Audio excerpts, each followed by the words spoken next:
Yeah, yeah, yeah. Okay, we're talking about testosterone. We're just going to dive right into this. This is the beginning of the episode. We were talking about testosterone before we started recording, and I go, wait a minute, hold on a second. Let's start recording because this is a good topic. So some of the things we were talking about with testosterone is just how misunderstood it is. For example, a lot of people focus on total testosterone when they get their blood work done, and that's all they measure. They don't look at estradiol or free testosterone or sex hormone binding globulin, DHEA, all these precursors, pregnenolone, that are also just as important, because you can't look at hormone optimization as just optimizing one thing. So let's overly fixate on testosterone. No, if you optimize testosterone but you don't optimize some of the other hormones, that actually can deplete the other ones, and now you don't feel the benefits of testosterone. One thing Dr. Gordon told me is that patients that only get on TRT, now you see these TRT clinics everywhere. Anyone can qualify. Now, the problem with these places is that you go in there, they'll put you on the same dosage as everyone else, but they also don't look at the precursor hormones, DHEA and pregnenolone in particular. Now, if you replace testosterone only, it'll over time will deplete DHEA and pregnenolone. So while you may have really high testosterone levels, you're actually not going to feel it. Because you've depleted the other hormones, which are just as important. DHEA is the most important stress management hormone. Pregnenolone is crucial for your brain, your memory, your mood. So if you deplete these things, it doesn't matter how high you take testosterone up. Then the problem is that people just think they need to increase the dose of testosterone without taking this into play. So I think there's a lot of misunderstandings when it comes to, you have to realize that testosterone optimization is not as comprehensive as hormone optimization. Hormone optimization encompasses way more than in just improving testosterone levels. And one thing you were talking about is people that are sedentary, that have high total testosterone. And then people that are hardcore workout folks who have pretty depleted testosterone levels. Oh yeah, and they are in some cases champion lifters. Right. In their sport. And then, likewise, I know guys, I go to a strongman gym and we talk about this stuff, not totally openly, but among some of the guys. And, a lot of the guys who train strongman are on some form of PEDs. Yeah. And, but I was surprised when they admitted how low their natural levels were. But these are guys that are jacked. And, one guy told me his total was naturally around 250. And he's been in powerlifting for decades. And then he says he goes to get TRT and just takes enough to get him up to about 450, and that's where he feels good. And the dude looks great. He did admit that he started taking these things very young, though. Yes, that's the thing. See, the thing is, his actual baseline was probably a lot higher than 250. 250s after using anabolics in the past, and also years and years of arduous training, which takes a toll on your body, because really intense training utilizes testosterone and growth hormone. That's why there's so much bad advice on how to work out to increase testosterone and growth hormone. And they have it all backwards. You want optimal testosterone and growth hormone going into your workouts. That's where you maximize not only the benefits of performance, but recovery. That's why people on TRT, it's night and day, because let's say you get on TRT and now your total testosterone is 800 and your free testosterone is 150. Those are both really good numbers. Not only is it 800 and 150, it's locked in at all times. So 24/7, those are your levels. It's not going up and down the way it is for natural folks, where you may go into a workout with good testosterone and then you push it really hard and now you're really depleted for many hours afterwards. So now the levels have to come back up for you to go into that recuperation. So that's what happens there. Also it reminds this guy's testosterone level that's at 250. It reminds me of what Chris Weidman said, the UFC fighter one time. He was fighting Vitor Belfort and he was pissed because Vitor was on TRT and they did a random blood test and Vitor's T levels were at 1100 in the middle of a training camp and Chris Weidman's were at 350. And I think he was only 28 at the time. And Chris Weidman, because this is an example of, here's a young guy who is a professional athlete. So way more genetically gifted than the average person. And even he had extremely depleted testosterone levels in a training camp. And people are going to say, well, those guys push themselves hard. I say, yeah, they push themselves hard.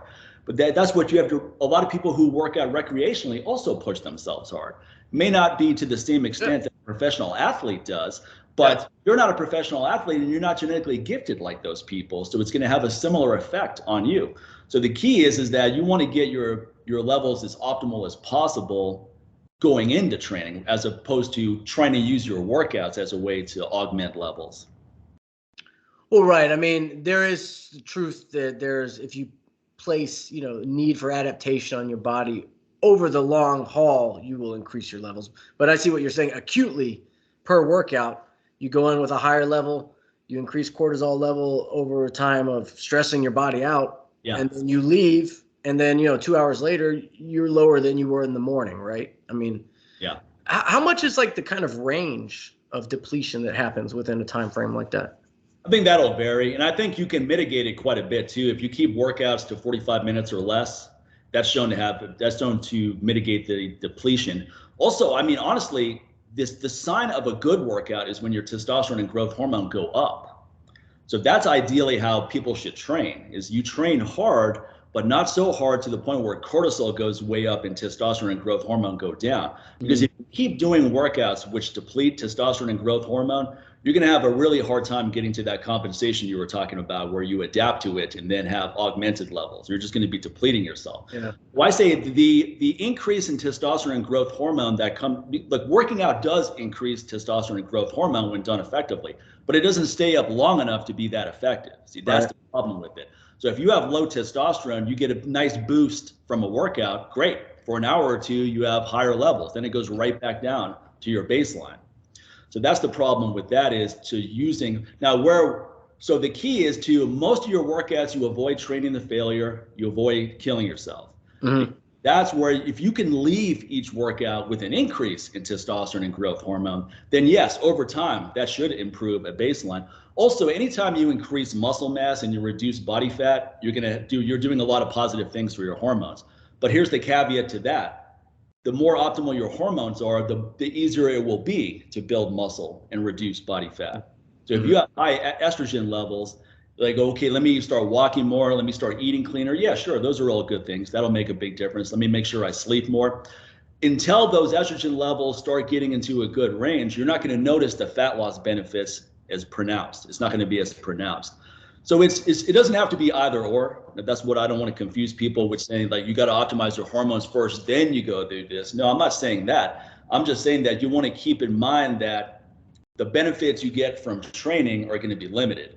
And the way to make it less limited is to optimize your hormonal profile outside of training, with optimal sleep, with addressing mineral imbalances, vitamin imbalances, taking supplementation whenever available, reducing brain inflammation that Dr. Gordon talked about on my last episode. So just doing all of these things at the same time will make a big difference. I'm curious about different types of training and how it affects your levels, because, I'm a power lifter, and when I coach people, and what I learned when I had a coach, I don't currently have a coach, but I learned the importance of timing my breaks just for central nervous recovery, so that I can be 100% or as close to it on my next set. Right. And when I coach people, they get upset of how long it takes to sit there and be a power lifter, because most of the time we spend at the gym as power lifters is not actually lifting weight.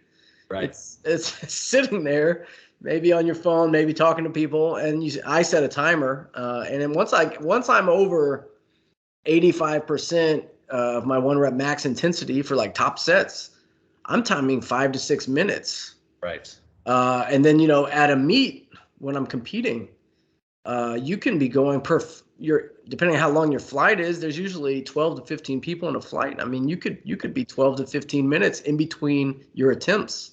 Yeah. But I find that that added time sometimes is very beneficial. Oh yeah. So I make the people I coach and myself time the breaks. I'm really big on that. And so like you talk about, an optimal window of time to work out is 45 minutes, but I know that you're a bit more endurance oriented and probably have less breaks. Caveat on that: 45 minutes of intense training. So what you're talking about is longer breaks you give, which makes total sense. I'm there for 2 hours, but I'm not working out. Yeah, no, that's the criticism of this 45-minute window. They go, look, I can't get everything I need to get done in 45 minutes. Yeah, okay. I think the longer the breaks are in between the sets and the more reps you stay away from failure, the less it matters. You could train for 2 hours in that stage. Yeah, okay. Because building strength is getting a lot of practice in. Building strength and building muscle, where both are priorities, those are two different things. That's why a lot of powerlifters that's why you can get really strong without having optimal testosterone levels, because that's a lot of central nervous system facilitation. That's why a lot of women can get really strong. Women have way lower testosterone levels than men. So if testosterone were paramount, then women wouldn't be able to get strong. And we know that's not true. There's tons of strong women out there who can lift 3 times their body weight on deadlifts, do pull-ups all day long. We see all kinds of really strong women in different contexts. So there's people that go on prostate cancer medication, which takes your testosterone levels to 0, but they're still able to work out. I mean, obviously it's going to have a negative impact on your workouts, but they're still able to build strength, or at least hold on to strength. So strength training at its purest is different than muscle building at its purest. When you're trying to build as much muscle as possible, it's different rules that apply there than when you're trying to build as much strength as possible. Yeah, I'm curious about the testosterone factor for women, because, I talk to dudes about this all the time. I rarely end up talking to women about it, but women have asked me about testosterone in regard to them training. And like when we talk about a woman that can deadlift 3 times her body weight, do you have any inkling of like generally, these women have higher testosterone levels, or are they still operating within 10 to 70? Well, it's hard to say because not too many of them even get levels tested. Yeah. We don't know what their levels were before they started training, because a lot of professional athletes, like this guy you were talking about who has his baseline is 250, he may have had way higher levels when he got into training. That might have been one of the things that prompted him.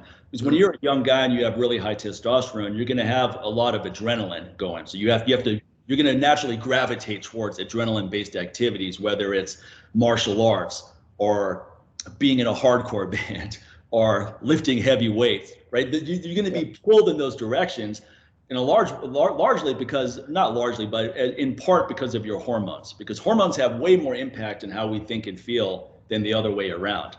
So that's something to think there. By the time someone gets their testosterone measured, it's usually because they're experiencing the symptoms of low levels and they want to see what it's at. Yeah. Very few of us got our levels measured when we were 22, 25. We're at our peak. I would have been real interested to see that. Yeah. Ideally, I always tell young guys, I go get a hormonal profile done now, while you're feeling your best. You're 22. Yeah. You're 22 to 25. Your sex drive's through the roof. You're highly motivated. You sleep 5 hours at night. You wake up. You're ready to go. You work out 5 days a week. Man. Yeah. That's when you want to know where. That's when you want to get a baseline, because that's useful information on this is where you need to be at to feel your best. So when you're 45, you still want to have levels like that. That's the other flaw people make too, is they look at optimal hormones as something that occurs in youth, and then you just have to accept this natural decline over time. You don't have to now, with all of the information that's out there on how to optimize hormones. You can have levels that are better than what you had at 25 at 45, not just by taking TRT. Yeah. Well, the natural protocols. It's very interesting because I think in Olympic weightlifting, the masters division begins at 35. Okay, I didn't know that. I could be wrong on that because I'm not an Olympic weightlifter. I've heard friends talking about it, but I think in CrossFit it's 30 is masters, which makes sense from what they do to their bodies. Yeah. But in powerlifting, masters is 40. I just turned 40. I'm entering the masters category this year. And I feel like it puts me at an advantage because the expectation is, they reduce the qualifying scores for 40-year-olds. But look how many people are at their strongest in their late 30s, early 40s. If you take care of yourself, it's a prime time. Yeah. And you can put all those years of volume to use. Yeah. And in a category that's going to end up being less competitive because a lot of people have either given up, gotten injured, and gotten out, or they just think that they're going downhill from there. But you can have an advantage if you're taking care of yourself, sleeping right, eating right, not training to the point where you're debilitating yourself, taking better care of your recovery and all that. And because honestly, I'm stronger than I've ever been. And I just turned 40, and I started this when I was 32. So it's eight straight years of competing. I've competed at least twice a year for 8 years. Only very minor injuries that I could bounce back from in a matter of weeks, and I never missed a competition. Aside from one time when I had a minor fracture that was completely un-gym related, my numbers always generally going up. And here's the thing: you don't have a lot of mileage, which is good. You started at 32. Now, if you started, that's a regret, though. I wish that I had taken advantage of those 19-year-olds hormones and built my base then. I think I would have benefited a lot from that, but that's all speculation, right? Because if you started powerlifting at 18, your body would have accumulated a ton of wear and tear, where you would probably have more aches and pains at 40 than you do right now because you started at 32. That's why sometimes, like Christian Thibodeau, he works with some of these older athletes, and he goes, I've got guys that are 50 that never worked out seriously, that are deadlifting 500 pounds. And that is impressive. I don't want to take away from that at all. It's very impressive. But the thing is that if you're 50 and you've never done any serious training, you don't have all that, you don't have high mileage. You don't have all that wear and tear of accumulation. See, I've been working out intensely since I was 18, and I'm going to be 50 this year. The good thing is that that's a lot of experience in training. I know what works for me and all that, but it's 30 years of accumulating wear and tear as well. Because let's be honest, when most of us first start training, we don't know what we're doing. So we're making a lot of mistakes. We're using really poor technique. I didn't have a coach, unfortunately. So I made the same mistakes that every teenager makes, just did bench press and curls for 2 years. Yeah. At all. When I was in high school, a drummer of my band, his dad had a really crappy bench in the garage with the cement-filled weights, case cement. And I don't even know how much weight it was, right? Because the bar wasn't a standardized bar. The bar was probably 25 pounds or something. But as a 15-year-old kid, I would go in there and I'd get a pump in my chest, and that's all I ever did. This bad has been passed down, because I see a lot of young guys doing that at the gym to this day. But I had a similar bench to that. I had a bench where if you put more than 200 pounds on the bar, the whole thing would flip over. One had to be sitting on one head.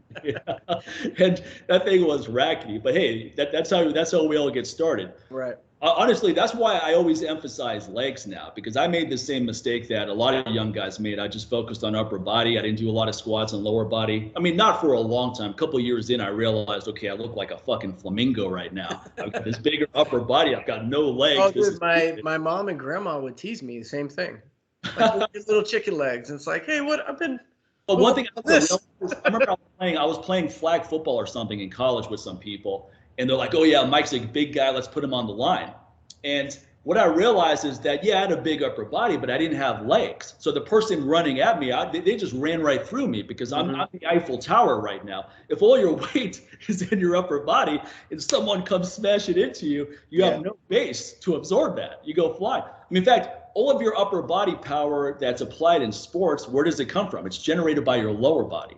An MMA fighter throws a punch. They're not just doing this. Right. They're putting their whole body into it. They're putting their lower body into it, their whole body into it. With kettlebells, when I always tell people, when you do kettlebell swings, you want the bell to stay connected as long as possible and then drive through. So you're putting your entire body weight into it. That's one way you do it. When I do kettlebell overhead presses, I'm driving off the body. So again, it feels like an upper body push press. I'm not using a leg drive, but I'm using my body as a base to drive all of that. Just like with deadlift technique, what do is all these cues are important. You drop your hips, you pull the bar. The timing has to be important. It has to be precise, because if it isn't, if you drop your hips and you take too long to pull the bar, you miss out on that cue where the bar just pops off the floor. Now, at the same time, if you just lean over and grab the bar without dropping your hips, now your entire lower back is doing the whole move. And you see people that are just rounding, their legs are completely straight long before the bar gets to lock out. Yeah. So timing is important, learning how to put your whole body into a move. Yeah, I recently did a deadlift workshop at my friend Ed Bowers in Virginia. Cool. Gym New Epic, and you know, we kind of cater to the PETA community out there because PETA's got their headquarters, and there's like 250 vegans in an office building. So word gets around among the vegans, and Ed's gym is like the vegan hub to work out at. So we did that, and you know, it's like I was really happy with everybody's enthusiasm, and it just reminded me how hard it is. I've been working on these cues for 8+ years straight, and I'm still failing at them sometimes, you know. And I think some people were a little frustrated trying to learn how specific it was. Yeah. And it's a lot more technical than just grip and rip, you know. I hate when people say that. Yeah. Just grip and rip. I'm like, yeah, you're gonna pay. Yeah. You don't pay today. You're gonna pay in time if that's your method. Yeah. But yeah, deadlift, they think it is. Yeah, you just make a hinge and lift the bar off the ground. Or even worse advice, oh yeah, you just squat down to the bar and pick it up. And it's way more technical than that. I remember when I showed Mark Philippi. Mark Philippi is a friend of mine. He's a legendary strength coach. And actually, you were talking about how you're 40 now, stronger than ever. That reminded me of what Mark Philippi said. I remember years ago, I trained at his gym. I go, when did you feel you were at your strongest? He goes, not until I hit 40. That's when everything came together. And he's a guy that's been lifting heavy weights since he was a teenager. High school athlete, college athlete, and all that. So it takes time to really build strength and that fortitude, and also to dial in the technique. Yeah. Oh, and my technique, I mean, I'm not saying it's the greatest, but it improved a lot. I hired a coach in 2018, this guy, Charles Okpoko, who was one of the top IPF lifters. He won worlds in his weight class a couple times. You know, my numbers actually didn't really go up when I worked with him. However, he was an expert about fixing my form on my squat and my deadlift. And I feel like my ability to recover is night and day because my technique on deadlift and squat, I'm not taxing my low back as much with both lifts. 100%. Yeah. That's where you're going to go. Yeah. Yeah, he taught me how to squat a little, not squatting like a high bar, but to squat low bar in a way that was a little bit more upright. And we worked a lot on. I had knee valgus problems, you know. So it's basically like quad and glute weakness that I had to address because my knees would cave in once. And once your knees cave in, it's all back. So you're squatting with your whole back. What's going to happen to your deadlift? Yeah, deadlift's going to get trashed. It's going to get stuck. So. We spent a good, I don't know, I think I worked with him a little over a year. And it was weird because I was competing in USAPL at the time, which is 2-hour weigh-ins. And man, I think that's what my numbers never went up because I was always doing 2-hour weigh-ins. And I've learned I don't enjoy that. Unless like I actually on the plant build team, we ended up competing at the Mr. America Festival a few months ago. And it ended up being a USAPL meet. I hadn't done one in like 3 or 4 years. And I said, you know what? I'm just going to be whatever weight I am. Because in USPA, I'm a 165, 75 kg. But that means I'm walking around 172 and I cut water, like with a sauna suit. Right. And magnesium citrate the night before. Yeah. And then I put it all back on after 24 hours and go lift, you know. So I probably weigh 173 the day when I'm lifting in USPA. But what I learned was I can have fun in USAPL if I just don't fuck with my weight. Right. If I just walk in, I don't bother losing water, anything like that, and I just train as I am, and I don't fuck with my water weight, I can go in and my numbers will go up. Not fucking with my weight at all. So that was cool, and it was cool. It was cool because they've raised their qualifying standards for nationals a lot in the last few years, and I hadn't competed there in a few years, but I actually qualified for nationals there. So I will be going to compete in Memphis in September. I'm gonna do both nationals. I'm gonna do USPA, which is in Las Vegas in July. Oh, cool. Yeah, and then 2 months later, I'm just gonna keep gaining weight because I'll be a 165 in USPA, and I'll just allow myself to gain weight and be the 181 in USAPL 2 months later. That'll make a big difference, especially on your squat more than anything else. Oh, yeah. Too.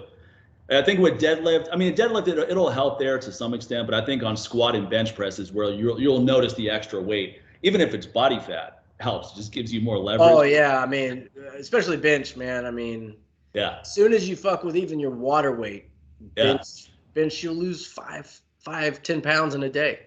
Yeah. Just, it's really weird, and you know I might not feel it on any other lift, but yeah, bench can really be affected by even if you put the water back in a day. Right. Something I don't know what happens. It just bench is never 100% when I mess with my water weight. Yeah. Even if I replenish it. I think the weight cutting is stressful even if you do replenish. You're still stressing your body.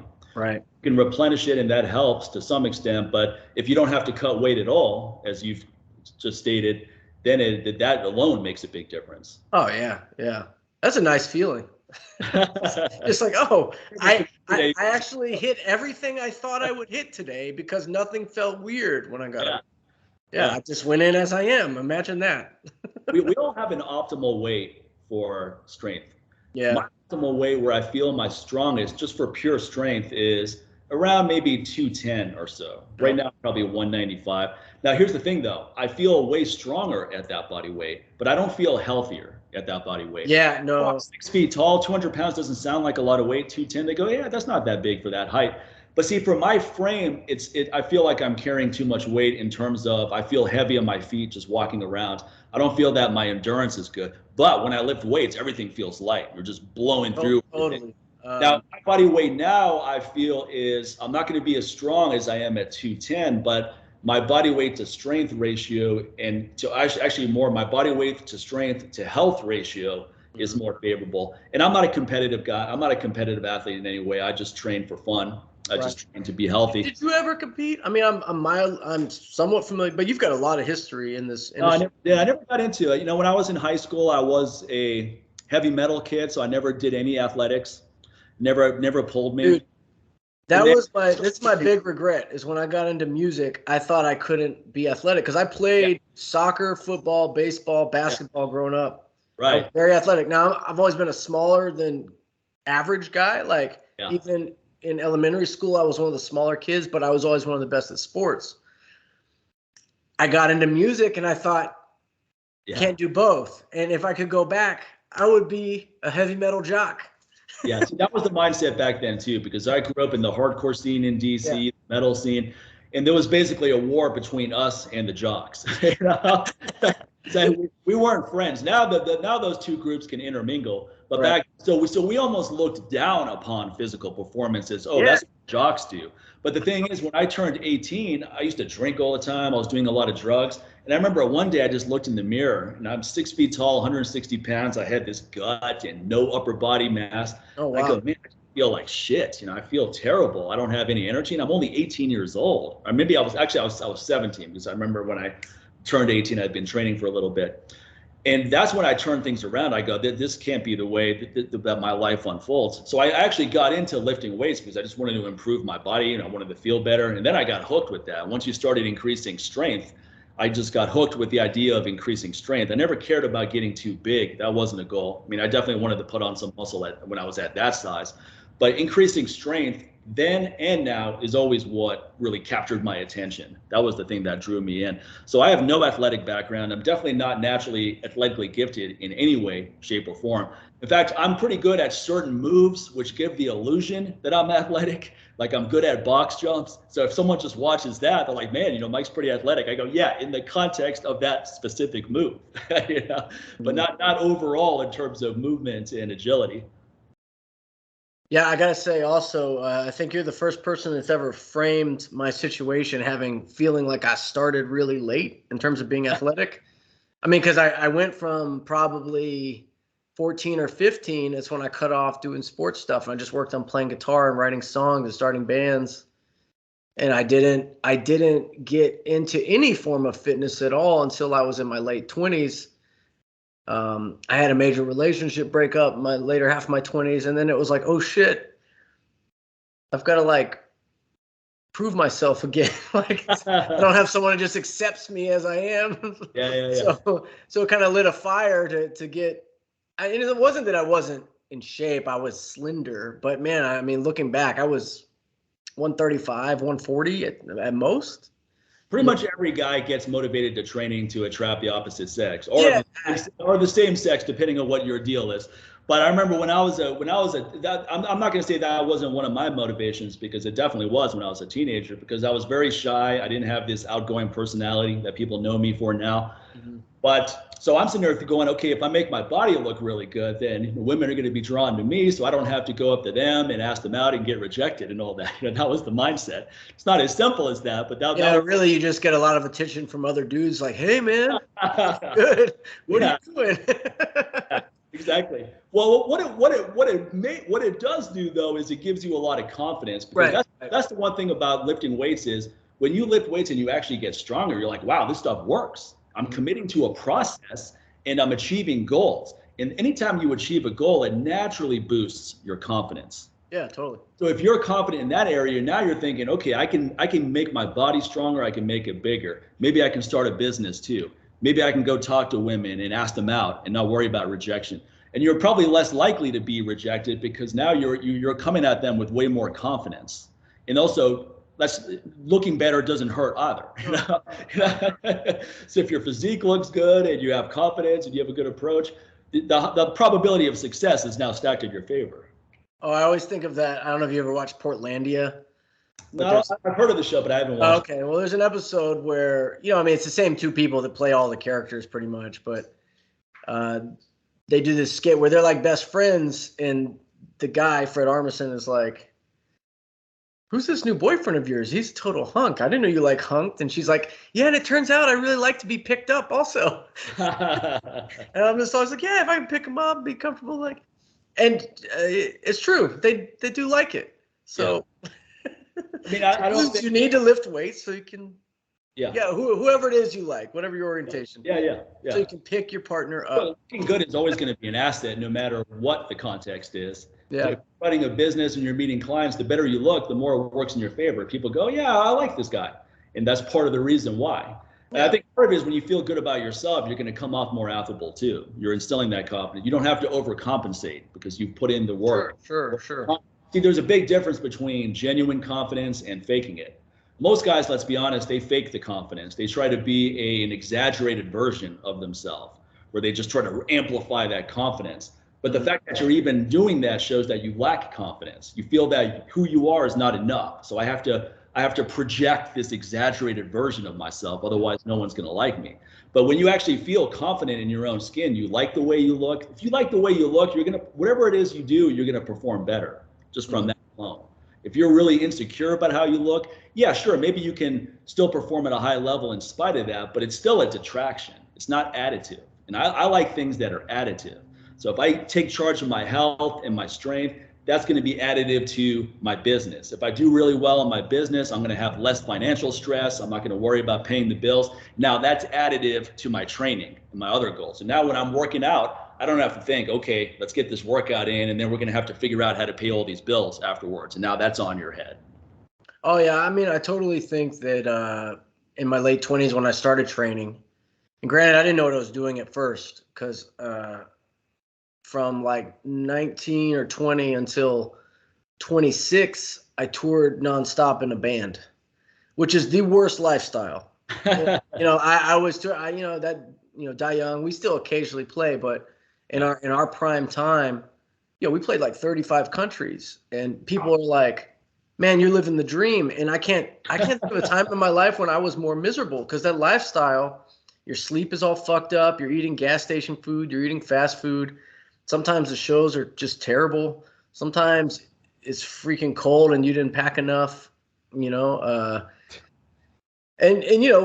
we lived a pretty rough life doing that for years like that. And then we'd have to go home, and it's not like we made money. We'd go home and have to hustle and pick up jobs. And people would be like, man, friends of mine who had mortgages and marriages and kids, they're like, man, I wish I did what you did. I'm like, I'm not happy. and it wasn't until I kind of put some order in my life with, learning. Once I decided on training goals, I realized, oh, why am I not making progress? Oh, I need to eat better. Right. And it was just this cascade of things I had to put in order to get better at this one thing. And yeah, it is, webbed out and affected all parts of my life in a good way, from my relationships to my confidence to, my ability to even want to put myself out in the world and do my own brand of things. And I always, it's not like giving this watered down therapeutic advice that you can solve all your problems with physical activity. But if you're leaving out the physical activity, you're missing a big component of what generally does work. Yes. I mean, there is chemical depression that you can't solve with, some people have it really bad and there's almost nothing under the sun that helps. But right. I mean, if you don't just try what's available to you within your own body, whether it's yoga, weightlifting, walking, hiking, your relationship, your ability to be present, right. Which is the greatest, it's the opposite of anxiety, the ability to be present, Yes. So well said. It changed everything for me. And as much as I love playing music and traveling the world, I realized that kind of reserving those opportunities to just do on the weekends like we do now on occasion, I get to really enjoy when I have a show. Or I know I just really enjoy, like, hey guys, let's get together and practice. Right. And when we go out for a weekend and play some shows or whatever, it's like I still make sure my lifting belt is packed, my knee sleeves are packed. And some of the guys will criticize, why do you have to bring all this protein with you? I'm like, hey, I got to stay on point, because when this part of my life devolves, everything else gets worse. Right. So, to some people, it's annoying how committed to it an athlete has to be. And even not like a serious athlete, but just someone that wants to stay in shape and on top of their health and their hormones and all that as they get older. But that's what it takes. Well, that's why I don't like having people in my life that are not ambitious and that are not driven and that or do not prioritize health, because those are all things that are so important to me. Why do I need to be around people? Like, look, you're not going to go to happy hour on Friday and find me there. You're not going to go to a Vegas nightclub on Saturday night and find me there. I'm not into all that stuff. I'm into being really healthy and this whole lifestyle. And if it's annoying to someone, that's fine, because this is not for everybody. But I don't want to be around people that try to detract from that, meaning go, come on, Mike, just live a little bit. You can have a couple drinks and you can come out. That workout will be there and all that. Those people don't get it. They don't understand how important a commitment to this lifestyle is for many people, or not just because it's something we enjoy doing, but how important it is to our overall health. Because I've had lifelong depression as long as I can remember. The thing is, nothing eradicates it completely, but I'll tell you what, staying on top of hormones, training, nutrition, restoration, doing what you love for a living, being around people that are supportive, that all makes a tremendous difference on how you manage it, how you're able to cope with it. So now, instead of having that dark passenger that's foremost in your mind, it's more in the background. It's background noise. You can just be like, yeah, shut up back there. I don't need to hear that right now. That's why a commitment to this kind of process for anyone who has mental health issues, it's super important. And I think one of the things that stops people from achieving important goals, you're trying to make really positive life changes. I would say one of the things that stops people more than anything is just all these negative voices in their world, in their life. Go, oh, why do you want to do that? That's not going to work. Oh, come on, you're not going to be able to do that. It's like, oh, it's not that big a deal. It's okay that you're 30 pounds overweight. Just love yourself, right? So you have all these, it's like, why do you want to go start your business? Just work for someone else, man. You got the weekends off. You don't have to deal with all the stress of managing your business. You don't need, see, when you're at the early stages of goal acquisition, you don't have a track record of achieving impressive goals that are important to you. It's easy to succumb to those voices or be affected negatively at the very least. Once you have a track record of doing those things, you just push those people, they leave your life without you having to even push them out. But in those early stages, when you're trying to overhaul your life, man, that's a serious peril to have people around you that just want to pull you back, that don't want to see you improve. Yeah, I always like to say, I don't let people fuck with my shit. That's a very eloquent way to put it. Yeah, Straight. I was writing a program for a friend. I was writing a program for a friend, and this friend is coming to me saying, "Hey, man, I really want to get my life in order this year. I want to improve my fitness, and I want to be able to do this shit." And then they hit me up, being like, "Hey, go ahead, keep talking." Yeah, I always tell people that I'm training, you can't just move around the days. You got days off that are recovery days. You can't just move. If you've got a specific goal, and that's what we're working on in this program, you can just move around the days. Yeah. Those days off, I wrote, those are part of the program. Right. And so somebody hit me up and they were like, "Yeah, we got some friends. They invited me out tonight. You think it's all right if I just do this tomorrow?" And I was doing this as a favor. Yeah. It wasn't like I was getting paid and I had to be a little more diplomatic. I'm like, you let people fuck with your shit. Yeah. Well, how do you think this is going to go? This is a slippery slope. Right. They're like, "Man, I didn't think you'd take it so seriously." I'm like, I don't let people fuck with my shit.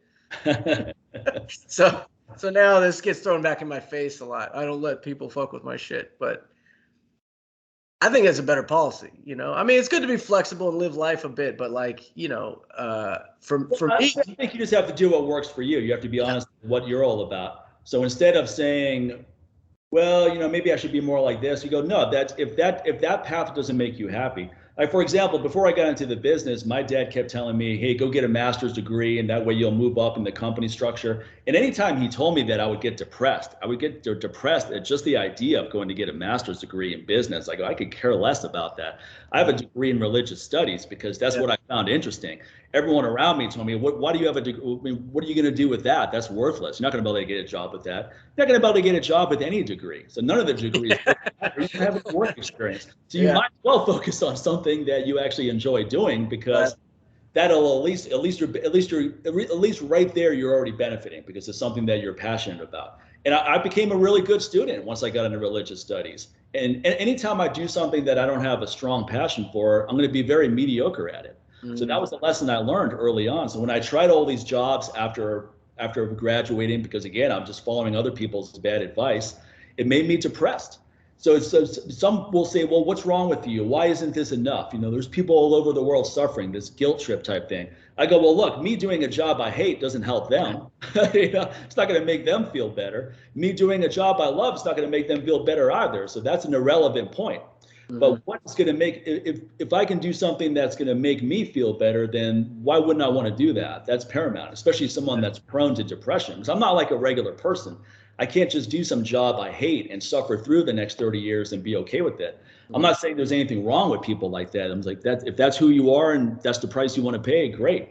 But I know personally, this is what I need to do. So that's why I think if what you're doing looks extreme to others, it doesn't matter as long as it doesn't look extreme to you, as long as it's something that you enjoy doing and something you're committed to. Well, I think it might have been a story you just posted in the last day or two about the specificity of your goals. Yeah. I mean, for me, things have really changed for me just by deciding I'm going to compete.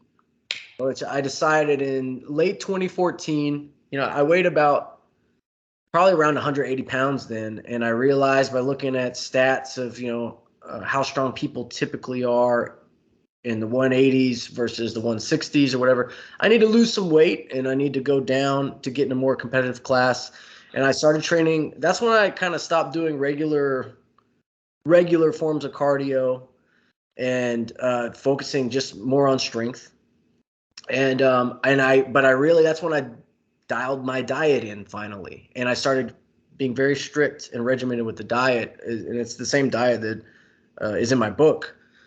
It took some time to figure out how to dial it in like that, but I managed my weight mostly through diet and just by lifting 3 to 4 days a week on average. But having that date on the horizon of I need to be this weight by this date. Right. You have a deadline.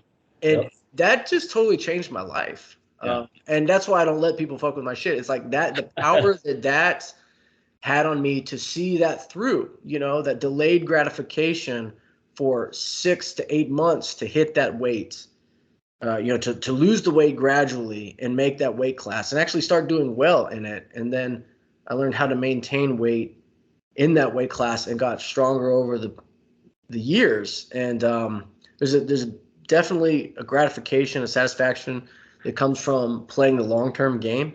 Yeah. But that skill of being able to say, okay, here's the horizon, here's the dot on the horizon that I'm going to move toward. That is probably done more for me to manage bad feelings, depressive feelings than anything in my life. And like you're saying, it's not perfect. It's like you still go through things that are difficult and they beat you down, but always having something on the horizon to not forget about. Right. Can lift you out of so much. I think it allows you to commit to a process. And I think that's the most important thing too. If you just go by how you feel, you're not going to do a lot. Like most of the time, I'm not motivated to do my workouts. I mean, people on the outside assume people like us are just driven and focused on every single workout. And I can't speak for you, but personally, I go through long periods where I'm not motivated to train at all, but I always get it in no matter what, because I'm committed to that process. And then as long as I stay committed to that process, eventually it'll come back around. The enthusiasm and the drive will come back around. I mean, I went through a lot last year where I was not motivated at all to train, but I kept it in. So I wasn't enthusiastic for pretty much all of last year. But guess what? Going into this year, I'm very enthusiastic. Now, I don't have any illusions about enthusiasm. That comes and goes. But because I committed to a process, I didn't backtrack all this progress. I mean, what if I just took 6 months off from training because I'm not motivated? And then I'm going, okay, it's time to get back into it. Yeah. Well, nothing is more demotivating than being super weak and feeling off and just out of shape. So if you can maintain that process, maybe you're not actually building anything, but you're maintaining, or at the very least, you're not losing as much as you would if you just stopped altogether. So that when now the enthusiasm comes back, boom, pedal, you can take that. Well, some of it is just if you have the habits, you go in there, and even if you're not feeling well in your head, is it a matter of just biochemistry and endorphins, where you at least you don't feel worse than when you went in? I mean, over the course of all these years training, I can probably count on one hand, two at most, the days that I was like, I just can't do this today. It's so bad, I can't do it today. Right. Most of the times there'll be something going on, and I'll be like, well, I better just focus on this. And it's a form of yoga. It's like you're getting back into your body, like in powerlifting. I have an aunt. She teaches Ashtanga yoga, which is very advanced yoga, and I've done some yoga classes over the years, but I've never stuck with it. It's not something that I feel I love. But she always tells me, "You're doing yoga, Daniel," because she watches me set up. You know, when I post the things on Instagram, she'll see like my squat cues and my deadlift cues. Yeah. She's like, "You are totally paying attention to all the sensations in your body and your center of gravity and." Like your height, you're actually, whether you know it or not, you're very aware of all these things, and you are just dialing into your body. You're reconnecting with your body, and I think that is probably what makes lifting weights so therapeutic. Yeah. I mean, you have, because especially if you're doing something that's pretty strenuous, if you lose that mind muscle connection, you're toast. You're gonna have a crap workout. Right. So I don't know the point I was trying to get to there, but I mean, yeah, I mean, it's only beneficial. In most, it's not going to come through every time and save your ass, but most of the time. Well, like you said, you always feel better. I mean, anytime I didn't want to work out, but I made myself do it, I never regretted that. I never said, man, I should have just skipped that one. I always feel better because it's empowering. It's empowering to perform at a high level when you don't feel like doing it. And you're training your mind to do it, whether you're motivated or not, it's going to get done. That's what your brain realizes after a while. Mm-hmm. That you don't fall out on this. You don't lose that momentum building. Let's talk about your diet, because you've been vegan for how many years now? Plant-based for how many years? Since 2005. So this is year 18. Okay, wow. So 18. And I was my mother was vegetarian before I was born. Except she was like a pescatarian. So like in the house growing up, we ate fish sometimes. My dad was the opposite. So when my parents split up, it was like a war of, I was at his house. He was trying to get me to make up for all the meat I didn't eat at my mom's house.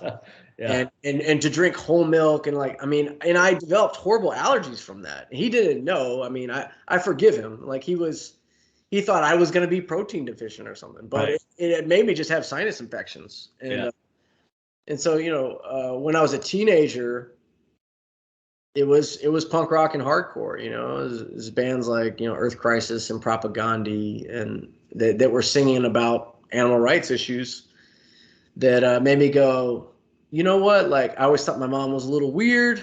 I always thought her food was a little weird, even though I preferred veggie burgers, like garden burgers, to the bloody things my dad would make. Yeah. Just naturally. I always just thought, I don't want to be one of those people until it was presented to me in like an adolescent rebellious way that I thought was cool. Right. And so then I stopped eating most meat except for like fish, which I didn't eat all the time, but in a pinch, And so it was about 7 years like that. So, I haven't eaten land animal flesh since I was 15. That was, 25 years ago. Right. But yeah, this is year 18 as a vegan. And it's funny because I did it. I thought it was going to be so extreme to go vegan, except I had the happy health accident of not getting sinus infections anymore from cutting out the dairy. So, so for your whole powerlifting career, you've been vegan the entire time. Yeah, in fact, I had been vegan 10 years already when I started doing that. You're going into it like that. Okay. Yeah. So I think you're a really important voice for the vegan community because I've read your book. Your book is great. And you come at it from a much different angle than the traditional mainstream vegan machine, which is generally eat 80% carbohydrates, 10% fat, 10% protein. Now, as you know about me, that style of macronutrient breakdown has never worked well for me. I gravitate towards more fat. Now, I'm not someone who's pedantic about protein. I don't think you need to get 2 grams per kilo or anything like that. Right. Me personally, but I definitely think you need more protein than what is often attributed to a vegan diet. And there's a lot of bad advice of just eat enough calories and you'll get all the protein you need. It's like, well, maybe you will, but those of us that engage in really most people won't if they have a very specific strength goal. Right. And you've read my book. I say the way of the vegan meathead is my way. Right. Because I was experimenting with these things, and I would never say my way is going to be good for everyone, except here are the studies that show the ranges that you probably need to consume based on your lean body mass or whatever, or what your goal is. Yeah. So this is how we begin the blueprint is here's what I've done. Here's when it started working for me at this amount. Right. And I'll admit I overshoot. I mean, I honestly feel like from not really being physically active on a regular basis, not trying to build muscle in any way, from the time I was 15 until maybe 27, I had to learn everything from zero. And I didn't know any strong vegans I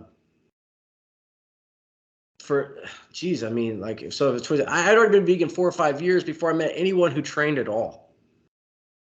And he was kind of more of a bodybuilder. And I tried to be a bodybuilder at first.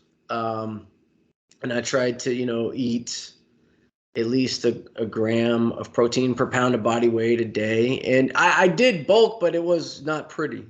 And so, and I also did a lot of cardio back then. I would run 3 miles before I did a strength workout. And I would ride. I used to ride my bike 6 miles to and from the gym and run. And I was finding that I was getting leaner at a point when I or with all that eating I was doing, I wasn't necessarily gaining any weight for a while. And then when I stopped doing as much cardio, I started gaining weight. And it wasn't necessarily in the way that I thought I would if I was trying to be some form of a unofficial bodybuilder. Right. It wasn't until I did a 5x5 powerlifting program that I started to actually feel my body filling out. And it's because there was more recovery built into that kind of a workout program. I wasn't killing myself with 12 miles of biking and 3 miles of running and then trying to train. Right. I backed off most of that and was just focusing on those 3 days a week where you lift. And that's when people start going, damn, Daniel. the big difference between training and exercise. Training is very methodical. So what you're talking about is heavy weights, long breaks, focusing on technique, practice. You're getting as much practice in because the more practice you get, the better you'll have a central nervous system facilitation, mind-body connection, all of that. Yeah. So if you're just exercising, where you're just going through the motions and you're trying to do as much as possible in a certain time frame, you're not getting a lot of quality practice doing things like that. Right. It's not conducive to when strength is your foremost goal. Because if you're just leaving every set with sloppy technique because you're fatigued and all that, you're not programming anything that's useful. And I didn't even know about technique back then. I didn't know a single power lifter. A friend recommended that spreadsheet to me because he had tried to be a bodybuilder too, and he said that was what worked for him. It was 5x5 is still like a hypertrophy range. I wasn't trying to max out or anything. I was just running that same shit every week. For a while it worked, right? For a while. And then I learned about, there's this whole thing, powerlifting, and you just focus on these things, and people compete in that. Like I had no idea. I didn't know a single vegan doing that. Yeah. I was going to like a 24-hour fitness doing this stuff, and they don't even have the proper bars or plates or, you know what I mean? Like I wasn't optimizing my ability to do the lifts with the right technique because I didn't even know you could get certain shoes to squat in, or I didn't know anything. And the funny thing was I was a certified personal trainer through NASM at the time.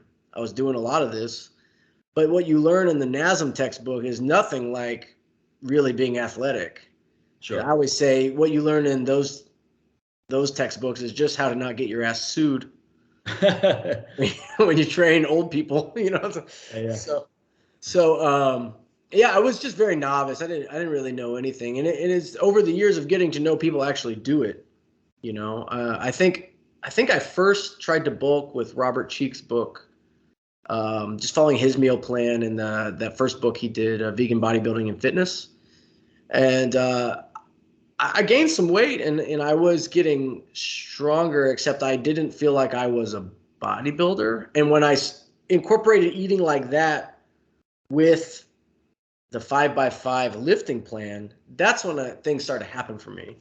And then I just got obsessed with increasing my numbers on the bar, versus checking in the mirror to see what my progress was, so I kind of just stumbled into powerlifting because I didn't really know anyone doing it. And the friend that recommended that spreadsheet to me wasn't even a powerlifter or anything. So, but that has come to be what I love to do. I'm always wondering when my body gives out doing this kind of training, what I'll go to next. Not a lot of people can do this for decades. Yeah. You may find something. You may find what I've gravitated towards is I've pretty much pulled away from 1 rep maximums. I still like to do deadlifts. I don't squat much because I never found it worked really well biomechanically for my body type, just with different tightness I have. I really like the hammer strength, that hip belt squat machine. I started doing the gym I go to. That's perfect because it allows me to get into a good alignment. So that's basically the best squat for me to do at this time. But what I've gravitated towards is moving away from 1 rep maximum efforts and more repetition goals, such as what can I deadlift for 10 reps? Mm-hmm. So it's naturally going to be lighter. I mean, you could argue that it's a little bit more or a lot more wear and tear. I mean, if you're doing 500 pounds 10 times, that's still wear and tear. But for my body type, I'm naturally better at endurance repetitions than I am at 1 rep max. Like endurance comes to me a lot faster than strength does. Let's put it that way. Mm-hmm. So me deadlifting 500 pounds 10 times, that'll be less wear and tear on me than trying to deadlift 625 or 650. Mm-hmm. So that's something I feel that I can sustain over time. Well, I still want to do these lifts. You just don't have to take it to the maximum you're at right now. Yeah, well, I've gotten very conservative about how often I'll allow myself to even do a double. Because if I'm going to compete twice a year, well, that's definitely going to be the only times that I'm going to max out proper. Right. And, like when we talk about accumulating fatigue over the course of years, which I got to say, I think you're the first person to ever make me feel good for starting late. I usually feel like I missed the hormonal window in my teens, but yeah, I mean, I listen to like Ed Cohn or somebody like that talk about why would you ever max out, especially as you're getting older. Right. And if you're going to max out, then you save your double test for the week or week and a half before you're going to max out. And why would you ever do that if you're not going to leave it all on the platform? Because otherwise you're just, I think we had, when we were kind of emailing back and forth to schedule this discussion, we had talked about the kind of fatigue that sets in from years or in a training cycle as a power lifter. It's like you're just beating your central nervous system to the point where you don't even realize how fatigued you are because you're just living in this fog of. Well, you have to look at also how much adrenaline you're using, because what you do is a very adrenaline-based activity. It's that it's summoning that adrenaline that allows you to just push it to the limit. So that's a good thing. Adrenaline sensitivity is important. If you're an adrenaline-based person, that will only work to your benefit for performance, but it comes at a cost. Right. So that if you have high levels of adrenaline, eventually it's going to crash if you don't taper it down. Right. So I think that's why sometimes you notice after a meet or after a training cycle, you just feel pretty depleted because you've been in this adrenaline phase for a while now. And you don't even realize it. And that's what I told you is like, I just put up my best numbers in October when the Plan Built team was out in New Jersey. And I felt perfect that day. I didn't even feel beat up for 2 days after. And it was my best. I went 9 for 9, all white lights. And I was just so pleased with myself. Yeah. What were your best lifts? Let us know, because I want people to realize how strong you are, because you're not. Well, I could be a lot better, right? But my best lift in the gym for deadlifts was 535 at about. And you weigh 170, something like that? Yeah, I usually walk around about 172, 173. Yeah, that's a great lift. These days, my best squat I did at that meet, I weighed 175 that morning. It was 469 pounds. Awesome. And if you watch the video, I had at least another 5 or 6 pounds in the tank. Yeah, and then my best bench ever is 325. Really? I'm trying to get to that double body weight bench. Yeah, you're not far. Close, but I'm not far. But bench, man, is so finicky.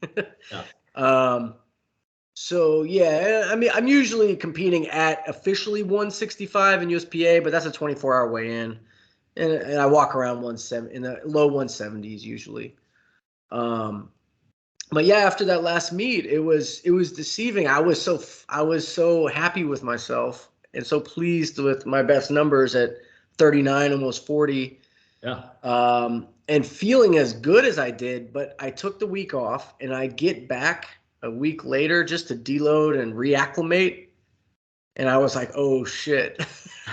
Like I was way more beat up than I realized. Yeah. And it's been a process just getting back into the groove since then. And it's like 3 months later now. So, I'm trying to tell myself now, diet wisely, train wisely, think of the long game between now and July for nationals in Las Vegas. I'm not going to spin myself on going above like 90% intensity, at least not until I got to start testing that intensity when I get close to the meet in July. But for now, it's all about volume and building a little muscle and giving myself more leverage. And well, something really well is that there's a big difference between demonstrating strength and building strength. Yeah. So perform at a meet, that's demonstrating how strong you are, but that's not the way you train to build that strength. So that's the mistake a lot of people make is when you go to any commercial gym, most people are just demonstrating whatever strength they're at. They're pushing it with no regard why they're doing it. There's no program design, nothing. Just every time I go to the gym, I'm going to give it 100%. It's the mentality. Yeah. So you never see anyone get really strong though doing that or make any changes in even their physique composition, because the way building strength is almost anticlimactic in the sense that you don't get that dopamine feedback loop that you get from competing, where you set a goal, you achieved it, and bam, that reward system pathway is on fire. You're not going to get that from every workout to the same degree. Right. You shouldn't get it from every workout to the same degree. Like we said earlier, most workouts you should leave pretty fresh, as if you could go back and do it again. That should be your attitude after most workouts. You know what? That was a great workout. I could do it again right now if I needed to. But how many people do that? Because it takes a lot of discipline to do that. I think I heard this listening to lectures by Louis Simmons about general physical preparedness. And when powerlifters are at their strongest, they're the least physically prepared. It's like we're the most deconditioned when we're at our strongest, because that's peak strength, but that has nothing to do with muscle endurance and the endurance you can have, when training. And that's what every time at this age, when I'm going and competing, I'll take a week off and I'll try to ease back into it over the course of 1 or 2 weeks. And I'm like, just getting my mobility back and feeling like I can hit those sets of 6 to 8, which as a powerlifter I consider cardio. That gets hard again, and that's challenging for a while. And then you get in the groove, and you're like, okay, now I'm getting limber again, and now I'm like, my muscles are conditioned for this. But when I say that I'm only going to max out like twice a year, it's like I know how much I have to pay for maxing out later, and it becomes more and more apparent. Even though I'm at my strongest now, it is more and more apparent to me that the more I max out, the more I got to pay for it. Yeah. And the more time it takes to actually recover and actually, build that base of volume to get to a better max effort over a longer course of time. It's just your cycles they don't necessarily have to be longer. But what I'll do is I'll plan multiple cycles within the 6 months and plan those deloads in there. And maybe, at the end of every cycle, at the end of like every 6 weeks, that'll usually have one deload in it, I'll test a triple. And that'll be the heaviest I go for months. And that's usually about 90%. But when I start getting a little egregious and going over that, I'll just test a single at 96% today, just because I'm hanging out with some friends and I want to show off. Yeah. It screws up everything, and then I got to take a deload and start over. Yeah. So I find that even though I'm getting stronger still at 40, the recovery is so specific. Like the amount of attention I have to give to that. Right. In terms of just like the workouts, the recovery workouts. Right. Yeah. Do you do actually? I'm going to ask you about recovery stuff. But I want to talk more about your book, because I really like your approach to what you do. And in fact, it reminds me. Have you ever heard of the Eco Atkins diet? No. Eco Atkins is basically a version. It's basically a plant-based version of an Atkins diet. Now, it's not super low carb like Atkins, because you can only go so low carb on a vegan diet unless you're just eating tofu and vegetables. So it's more balanced than that. But it reminds me a lot of what you do. It's a lot of fake meat, fruits, and vegetables, but it's basically 30% protein, 40% carbohydrates, 30% fat. So it's similar to it's basically what I do. Which I think is a good balance for most people to start at, and then you just play around with macronutrients. I've always thought that. Now, so that reminds me of your approach in a lot of ways. What I'm curious is how did you determine that this is what works best for you? Have you ever played around with higher carb, lower protein, lower fat, higher carb? What made you come to this balance of macronutrients? Those years where I was training and I was being some kind of quasi bodybuilder doing endurance stuff, like those years I did like Tough Mudder and stuff like that, where I would go train, I would run in the park when I lived in Houston. I would run like 10 miles, like once a week. And then some, I ran a lot back then. And I was juicing and I was doing a lot of high carb stuff. And I'll say this too. And I actually am curious about your opinion on it, because I kind of talk shit on eating high fiber, but it's relative to my own experience of, there's fiber in our protein as vegans. Right. Even in a protein isolate powder, you're probably still going to get some fiber in it. Whereas like meat eaters and omnivores, they don't deal with that. Yeah. Their protein sources are fat and protein sources. They're not fiber sources also. So it's like I look at a vegan plant-based diet as a pretty much a fail-safe if you eat real food, enough real food. Because I know some people will debate me as to whether fake meats are real food. But I get my real food. I always eat fruits and vegetables with almost every snack or meal that I do. Yeah, I mean, there are definitely negatives with overly processed foods, but I think you can mitigate most of those negatives by having a lot of fruits and vegetables. Right. The show with processed meats is that processed meats are really unhealthy. but a lot of those negatives are mitigated the more fruits and vegetables someone has in their diet. Yeah. So, and I would imagine that the processed vegan foods is nowhere near as deleterious as the processed meats. That's a different category. Yeah. People like to loop it all together, but I think there's nuance there. So before I got into the strength training world, I was doing a lot of cross training, and I was eating higher carb and fruit, and I was juicing and things like that. And my protein sources, as far as I knew, I was eating a lot of like rice and bean burritos and things like that. So I was shitting 7 times a day back then. And I worked at the time, I worked at this vegan bakery in Houston. It was the first vegan bakery in the city. And, I'd open up in the mornings, and I was like the second in command there. And my boss, she was just like, dude, I don't pay you to go to the bathroom this much. And when that's gone. When you get that. Yeah, and I realized that, like, this is a little abnormal, isn't it? Like, I am just it was just so much. I realized later it's so much fiber. Yeah. I think what it was when I started changing my dietary practice was when I looked at just on bodybuilding.com and what the meat eating bodybuilders were recommending. And then I remember reading about like the way Eddie Hall and Brian Shaw and those guys eat. And it was generally about 30% protein and about 30% fat.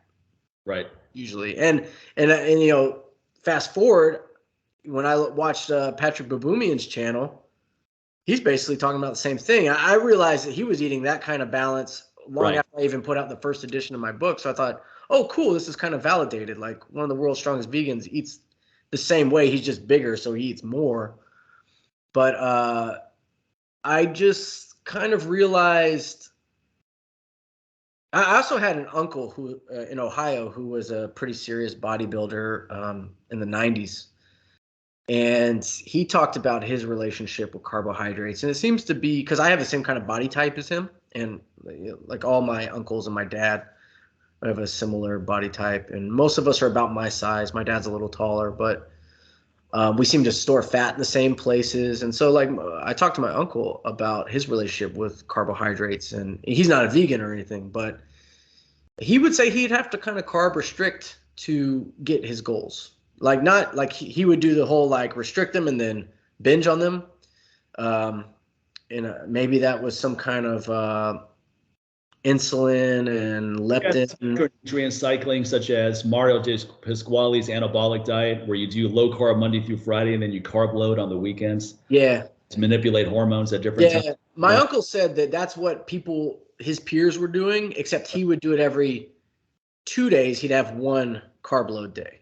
Okay. And that's what worked for him. So I typically just built it in where I'm doing what I do about like normal, like 5 days eating the way that I eat in my book. And then on the weekends when friends are in town or whatever, go out with a girlfriend, like, you just kind of throw things out the window. But I find that come Monday, well, really by Tuesday, when I've shed all that sodium induced water weight from eating out and stuff, I go down, the weight goes down.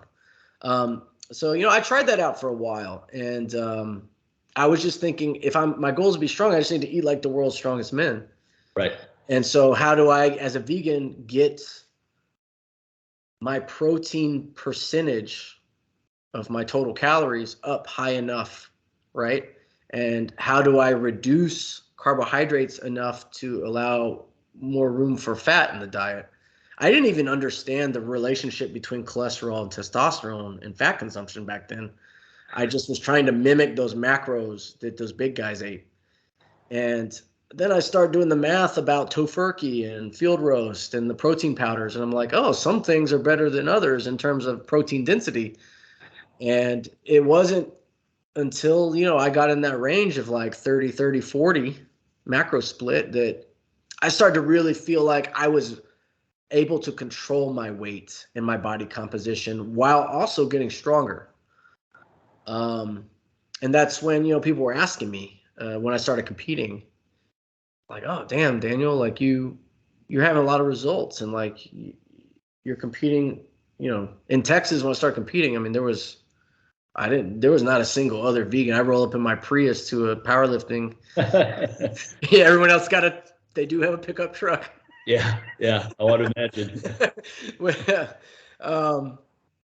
With a red or blue stripe flag on it, and it's like, so people back then were like weird, but then all my vegan friends were like, well, what are you doing? So that kind of is what prompted me to write the book, just to put it out there and say, here's what I've done. And it's still a work in progress in terms of all the new food and protein selection that comes out daily, just about.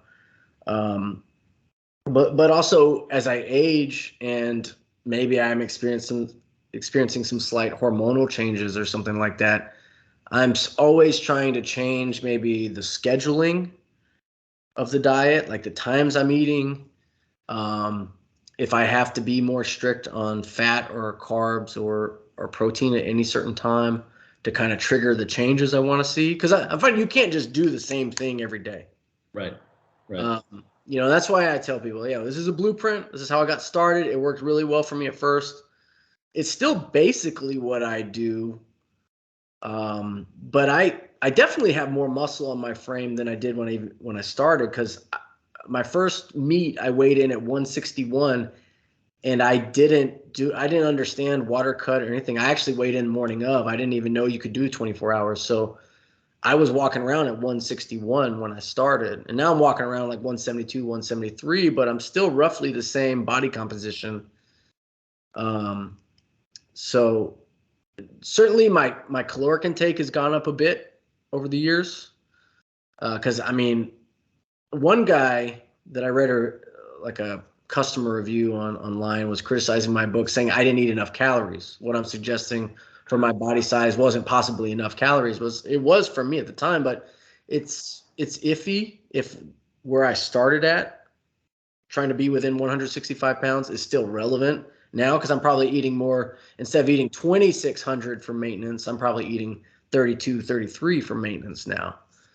But I am a little bigger and more muscular and stronger overall. So I've in the second edition of the book, I tried to speculate how much you should be eating based on the percentages if you're bigger or smaller. And I gave some examples. Because trying to lay out those variations could be infinite and just take up too much of my time, and the book would never get put out, So I'm just trying to show people the guide rope of right what worked for me. And when I talk about fiber, I'm happy to report, and maybe this is TMI, but I went from shitting 7 times a day to at least only 3 or 4, which is manageable. So it's still enough fiber. Well, the thing with fiber has a lot of health benefits. As we all know, it's great for gut health. Too much fiber actually has been shown to lower free testosterone levels. Yeah. Sex hormone binding globulin. So you have to balance the equation. So if you're eating way too much, and that'll show in blood work, and that's why blood work is important. So I'm not saying that fiber is bad in any way. That's not what I'm saying at all. Yeah, that's never been what I'm saying either. Yeah, anything that is excessive, though, becomes bad. So whatever, regardless of what it is, there's always a tipping point for everything where it goes from good to not so good, and then extremely deleterious taken to the extreme. I think also is the most important thing when you read a book like yours is you take the concepts and then you experiment with it. So you play around with some of those things and fine tune it. What works for me is going to be different than what works for you. There's definitely going to be similarities, though. Right. Then you just have to personalize it. And I like your approach because it offers something different. Because I think what happens is if, let's say someone's into powerlifting or bodybuilding and they don't want to kill animals anymore. They don't want to support the cruel animal industry or the animal industrial industry. So they gravitate towards a vegan diet. But all the information is, okay, just eat a lot of carbohydrates. Don't worry about protein. Don't worry about fat. And they try that and it doesn't work for them. They feel terrible after several months. And then they conclude this vegan diet, unfortunately, is not for me. And then they just go back to what they were doing. We see this kind of thing happen all the time. Someone tries a traditional vegan diet, they don't feel good, and then they gravitate towards something else that's extreme on the other end, such as the carnivore diet or something in that realm. And I think what you offer is something different, going, okay, you try that approach. That doesn't work. That doesn't mean that the vegan diet doesn't work for you or plant-based. It's just that approach doesn't work. So here's another approach. Try this approach. I can think of a handful of friends, they're people that I don't have a lot of people in my inner circle that are ex-vegans. Most people in my inner circle are vegans. Yeah. But we have the support system, but Right. I have some people kind of on the periphery of, who I'm acquainted with, or maybe I know from online, and they were vegan for a time, and maybe they even bought my book. I know they didn't follow it, but they stopped being vegan, and then they have this period of making some quick gains. And I think about when I went vegan, I had been vegetarian.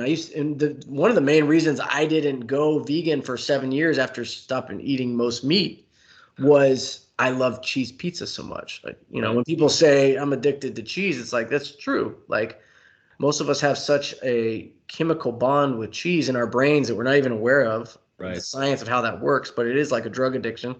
Oh yeah. I couldn't give up cheese pizza. That was it, really. So for 7 years, I was a pescatarian. It was mostly that I was eating cheese pizza was the problem. Right. But when I went vegan after being vegetarian, and I wasn't training and I had no concept of nutrition, what happened was I got a little skinny fat. Probably lost some muscle from eating much less calories by only eating starchy, carby foods. Right. Because the fat was probably pushing me over the threshold to maintain my body mass as it was, right, as a 140-pound vegetarian. But I remember my dad got really worried about me that year because I got skinnier looking and a little flabby as a skinny guy. And I went down to 135 pounds.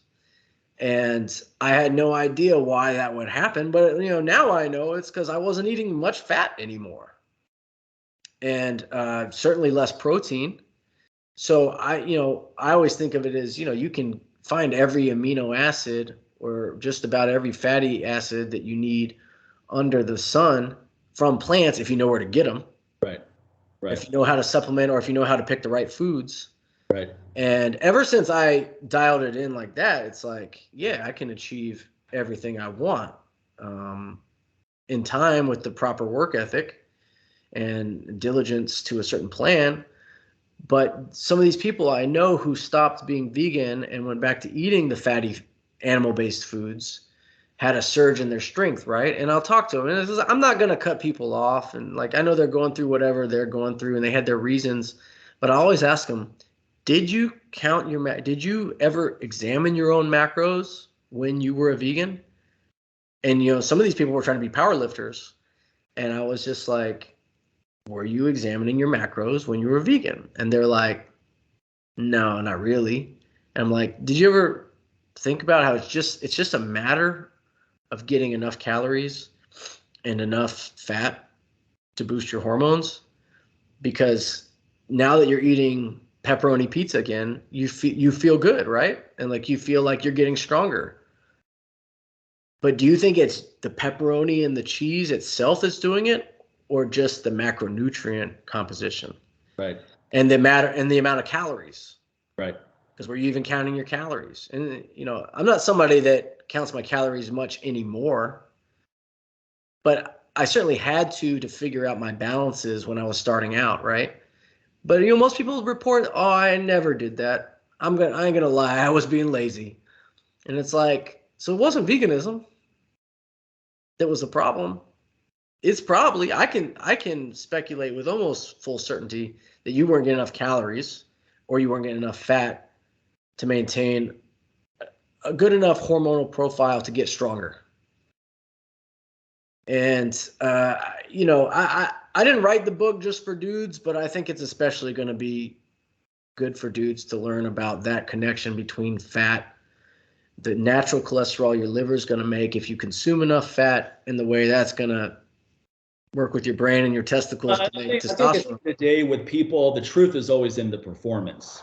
So if someone else says you don't need that much protein, just you do this, okay, what's your performance? Are you competing at a high level in whatever it is that I want to compete in, whether it's Olympic lifting, strongman, or powerlifting? And if the answer is no, then that doesn't give a lot of credibility to that approach. We all need to see someone that is practicing what they preach, essentially. Oh, sure, yeah. What you're talking about is here's my approach and here's what my performance is. And I think that's why your book works well, because whether people agree or disagree with what you wrote, the performance is undeniable.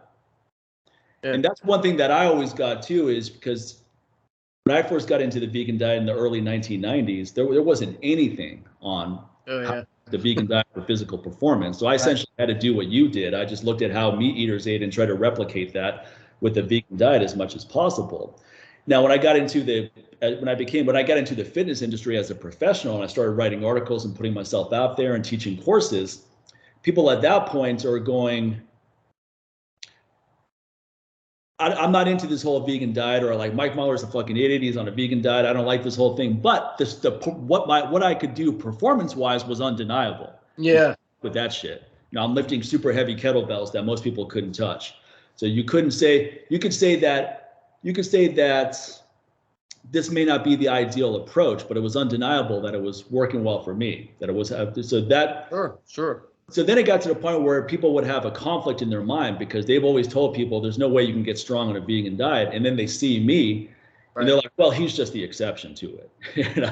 He's just an outlier. He's strong in spite of his diet. That you hear those kind of things. Right. That's why I think the more people that come along, like the Plant Build team, like yourself, like so many other people, Scott Scheller, there's so many people in the community, the more examples, the better.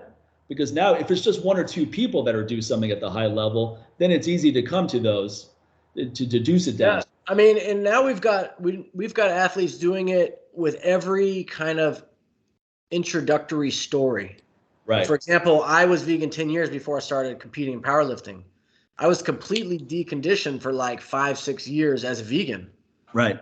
And I put on, at this point, I mean, I'm not gonna say it's all muscle, but over 30 pounds of mass, and increased my strength exponentially, all after being vegan most of my major like powerlifting gains is all after being vegan 10 years. That's important too, because otherwise people will often, well, you're just still benefiting from the meat you used to eat, right? Right. Someone's been eating meat their entire life, and then they've been vegan for a year and start competing in powerlifting. They're going, oh, you're still benefiting from what you used to do. But for you, you have been down this road for so long that you can't make that argument. Right. And then there's on our team captain in Plant Built for powerlifting, Brian Stills from Oregon. He just won IPF Worlds as a master. And I think he's been vegan like 3 years at this point. Okay. But he's been competing in powerlifting like 30 years, since he was like 18 years old or something. Wow. He did all that while eating meat. Right. And he had an ethical crisis about it in the last few years, but he's only maintained or gotten stronger as a vegan. That's a great, powerful story that everyone can learn from too. Oh yeah, exactly. Because most people assume that it's going to have a detrimental effect. That you're right, and it didn't. Down. And he's a big guy. He's like 260 pounds. He's a high mileage, as we were talking about earlier, and his performance actually went up. That's definitely a powerful testimonial. Yeah, totally. I've coached a handful of people who usually people find me after they get discouraged, because I don't advertise that I coach, and I don't usually do it. It's a side hustle. It's not even a hustle. It's like when it comes to me and I realize that the person has the work ethic and I can count on them to do what I write for them. Right. And to be in touch with me to troubleshoot as we need, but usually these people will find me after they've been discouraged by some general trainer or general coach who is not a vegan, who is like, I'll take you on, but I don't know about this vegan thing. And then they find pretty quickly that this person is too biased to encourage them as a vegan. Right. And they'll say, yeah, you're going to hit this ceiling because you're a vegan. And then they come to me, we work together for a year or two, whatever. And we're way past that ceiling in a matter of months. Yeah. It happens every time. Because, there's still, I guess, I feel like there's less bias than ever, but there's still a lot of bias out there. But, I love that you've had Christian Thibodeau on, because, I was reading T-Nation articles probably before I discovered who you were. But, I don't know what he thinks about veganism. Y'all don't ever talk about it. It's just cool that you can have such a key figure from the industry and just have a chat about anything under the sun, and then it's respected. Yeah. Because of your. I haven't talked about it with him, at least not even offline, but he definitely doesn't think it's the most effective way to go. So he would. I think he wrote an article even just hitting some of the arguments that were brought up in Game Changers. So he definitely comes from an approach of you want meat in your diet, or you're not going to be able to perform at the highest level doing that. That's common in the strength training world. Right. From that. And he's old school. He's been around forever, so I'm not surprised by that at all. And it's really no diss. My whole premise of my book is we can learn a lot from strong meat eaters. Well, I mean, it's you have to be able to communicate with people. So, for example, the late Charles Poliquin, he thought the vegan diet was moronic. He was very open about that. But he had very good things to say about me, and he respected the fact that I'm plant-based and all that. Right. So he and I got along. We had common ground there, and I think that's important to have that, to have common ground and have some kind of dialogue. I'm not saying that you have to be overly diplomatic all the time and like, oh, let's avoid this topic because it gets touchy. I'm not saying that. But let's start with some common ground as well, because the one thing about, Christian Thibodeau may not think a vegan diet is ideal, but he definitely has a lot of respect for me as well. And in that way, he's actually respecting the vegan. He's respecting the possibilities of a vegan diet and plant-based diet, just by the fact that he has respect for me. There's just by default. Yeah, and I mean, I've said this in my book quite a bit too. I'm not necessarily sure it's a blanket benefit for whatever your goal is to be vegan. I don't even think as a strength athlete, it's necessarily a benefit to be vegan. I think it's benefit in terms of longevity. Yeah. In terms of actually being as strong as you can be, it takes a lot of dialing in. And I think maybe for some people it could be a benefit, but if it's at least equal, if you do it right, and it's in line with your ethics, then why not do that? I mean, I personally, as an ethical vegan, I would still be vegan even if I sucked at this. I'd probably just find something else to be decent at. But it does take quite a bit of dialing in. And now, granted, the way I live and the way I've been living by this kind of meal plan for 8 years now, it's like second nature. It's not difficult to me at all. Right. It was a little bit of a challenge and a lot of experimenting at first. But if you look at my stats in the IPL or USPA, it's like if you look at my stats in my weight class, my age bracket, I'm regularly better than 4 out of 5 people there. Like in the whole total history of all the stats they have listed. It's like, so what do y'all got to say about that? What about what about the 4 guys that I'm usually better than? Right. All the guys that are better than me are just like the freaks. I certainly want people to not be discouraged, because I think everybody sees those slaughterhouse videos and just goes, most people, are just like, man, I don't like that. I don't like knowing that's where my food comes from. Right. I'm like, yeah, you don't have to support it. It's not going to be a detractor at the very least. If you do this right, if you figure out your own balance, I will say this too. In terms of longevity, I do think it's an advantage, because if you watch that documentary Born Strong with Hafthor and Eddie Hall and Brian Shaw, and they've got all the world's top sports nutritionists in that movie advising them to eat bacon and eggs all the time because it's an anabolic diet. It's going to make them stronger. But they all admit, yeah, we have to win this and get out by 45 or else we're going to be dead. Yeah, right. Right. Exactly. It's like a strength diet is not a health diet. Right. But I mean, every year when I go to the physician for my annual blood work, I just get compliments of how it's some of the best blood work they see come through their office. Yeah. In terms of like, minerals and vitamins, and I haven't had the super specific hormone panels done, but like, being my age and blood pressure and cholesterol and all that, it's like, the men in my family who are not vegan. My mother's vegan and my sister's vegan, but my dad's side of the family, nobody's vegan. And they always tell me, we've got high cholesterol in our family. We've got high blood pressure in our family. I'm like, y'all do, because of how you eat. It's not our genes. Yeah. It would have caught up with me by now, eating all this fat and sodium and protein, you know, but it hasn't.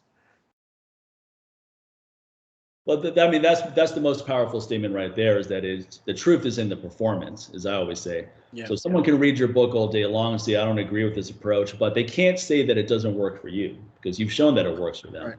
So you're shown that you're able to get stronger using this kind of diet. You've shown that it doesn't have negative health repercussions on you either, because that would be one of the criticisms of it's too much focus on processed fake meat products, too much processed food. Yeah. That's going to have all these negatives, but it hasn't shown any of those negatives. Right. And we know there are some people who have naturally, they respond poorly to high sodium. Right. And it affect their blood pressure. Like I've met these people, and I know vegans who do have a hereditary issue with cholesterol, and that eating an oily diet like this isn't going to be good for them. And I say, yeah, y'all should go play soccer and eat high carbs. And that's nothing wrong with that, because like, you know, I don't feel like I was born to be some kind of endurance athlete or even a bodybuilder. I just respond much better to this kind of training, and to be good at this kind of training, I have to eat accordingly, and it's not for everybody. You know, and that's why I always gotta say, you got to experiment with what works for your biochemistry and what you respond to, like how you adapt best, like what kind of training you adapt best to. I tried other things before I did this, and this is where I felt like I found my groove. Right. But yeah, I'm not denying that eating fake meats every day and the amount of sodium that's in that would be really disastrous for some people, especially people who are contracting their muscles less. Right? Like, I mean, the sodium and the magnesium and the potassium and all that is actually really good for us who are doing so much muscle contraction. Right. Right. So I'm actually, you know, I'm pro high sodium, but that's circumstantial. That's like, I don't show that I have a bad response to it. My blood pressure stays perfectly healthy. There's no other markers that it's causing me any problems. Of course, if it started causing me problems, I would change what I'm doing, but so far, so good. Yeah, and someone doesn't have to take it to the level you've taken it. They can take a few concepts going, hey, you know what? I don't want to eat as much tofu or the processed meats that he's recommending, but let me take maybe a fourth of what he's recommending and just modify my diet. And that may be more than enough for that person without the negative ramifications. So that's why I always say your personal example is your most important message, because people can debate these things all day long. They can come back and forth saying, no, you should do this, you should do that. But if you actually have personal results, then that speaks volumes. And that's what makes people pay attention more than anything else anyway. So I don't know if you recall the part in my book, but from the first edition, I didn't rehire this dietitian to review my book the second time around, because we got most of the, you know, I'm not a dietitian or a nutritionist, so some things I was like kind of felt iffy on how I would talk about them, especially like insulin and things like that. I was a bit over my head, but I hired a friend who was a dietitian, and she didn't want her name on the book because what I was doing was so unconventional. She didn't want like her board to ever find out her name was attached to this book. And I asked her when we were working on it together, and she'd send me the notes of how I'm explaining things and what I need to point out and clarify. And I was like, so how problematic do you think my diet is? She goes, I said on a scale of 1 to 10. And she's like, 5 or 6. And I was like, well, she goes, but look, there's so much that we don't know in the world of nutrition. We're always learning new things. And also, we all do respond to things differently, and this is your story about what's worked for you, and it's still working for you. So who am I to say it's bad? It's just not conventional. It's not what she learned going to school to be a dietitian. But if you look at athletes' diets, especially strength athletes, there's nothing conventional about the way strength athletes eat. No, not at all. It's, you know, it's like all these strongmen say eating is part of the job. Right. It's not really a lifestyle that lends itself to longevity, because, you know, longevity is more associated with low calorie diets. Well, you're gonna have to take one for the team and just keep stuff in your face. You want to be strong, and however many years that takes off your life, you have to make the judgment of, is it worth it to you to be strong? I don't know how many years it's going to take off my life being a vegan, eating this way, but I feel good now, and I'm enjoying it, and I actually like the way I eat. Yeah, you may modify things as you get older. That's what happens. Yeah. I've certainly modified my diet as I've gotten older. I find that just different things work at different phases. If I'm not, I mean, I still train intensely, but I eat in a different way than I did, let's say, 5 years ago when I was lifting heavier weights and all that. Yeah, sure. So you just modify things as you go along. And I eat very intuitively. I don't track macronutrients at this point. I don't try to get a certain amount of really anything. I just let my appetite dictate when I eat. I only eat basically twice a day. But again, my goals are different at this point than someone such as yourself, who's a competitive athlete. No, and I can already sense that in the next 10 years, I'm probably going to have to make some kind of change, because, I mean, at what point, like say I get to 6 plates and I deadlift 585 weighing 170 pounds or whatever, I'll be pretty happy with that. Yeah. That's great. At what point do I want to slip a disc? Yeah. To push myself for 5 more pounds, At some point,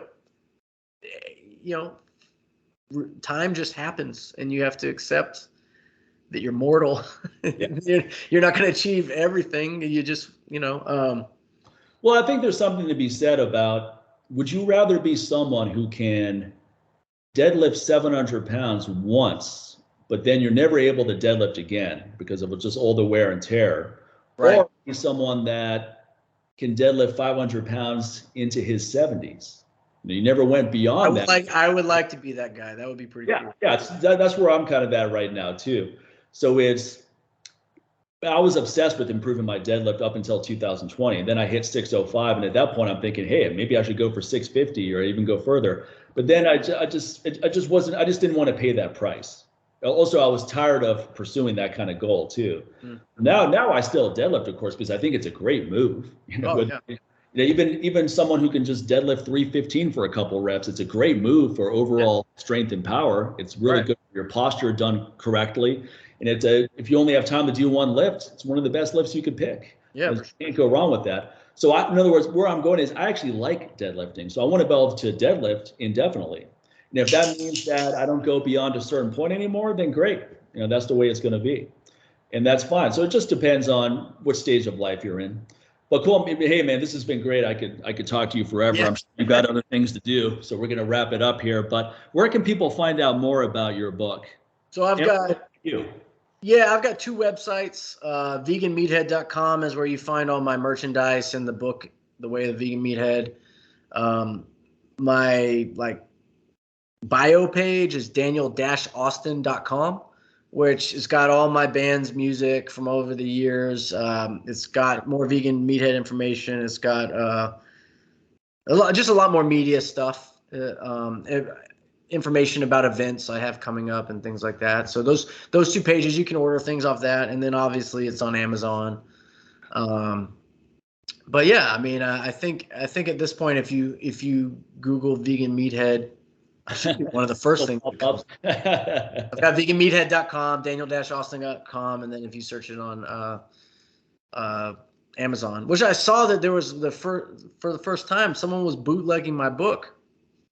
I was kind of flattered. I was like, damn. Yeah, absolutely. You should take that as. I mean, I got them kicked off, but I was like, damn, they just put a shitty cover, and they took the text of my book and flipped it horizontally. And it was the exact same book. They're just undercutting the price. Yeah. And part of me is like, oh, wow, that's cool. But fuck you. It's a good sign that your book is getting out there. That's been a cool thing. Being ripped off and someone else trying to monetize it. I think there's big money. I mean, I still have a day job. But. Yeah. I'm also going to put your Instagram page in the notes here so people to check out, because even if you're not a vegan, I recommend people check out your page, because if you're interested in improving training technique, in particular deadlift, squat, bench press, you have really good technique on everything. Thank you. Your deadlift technique is exceptional. Your squat technique is really good. So I think that you're really good at teaching these things. And I think even people that are not interested in adopting a vegan diet can learn a lot from you. Well, I appreciate that, man. It's a big compliment. I've been into what you've been talking about for. I found out about you from the original John Joseph book in like Oh, really? 2010. Yeah. Yeah. It's like, oh, this dude, yeah, he looks pretty beastly, And Yeah. but yeah, so I mean, I've listened to your podcasts and read your articles and tried your supplements quite a bit since then, and so it's a real big honor for me to just chat with you. So thank you. Oh, thank you, man. It's a pleasure. I enjoy this. All right, so let me stop recording.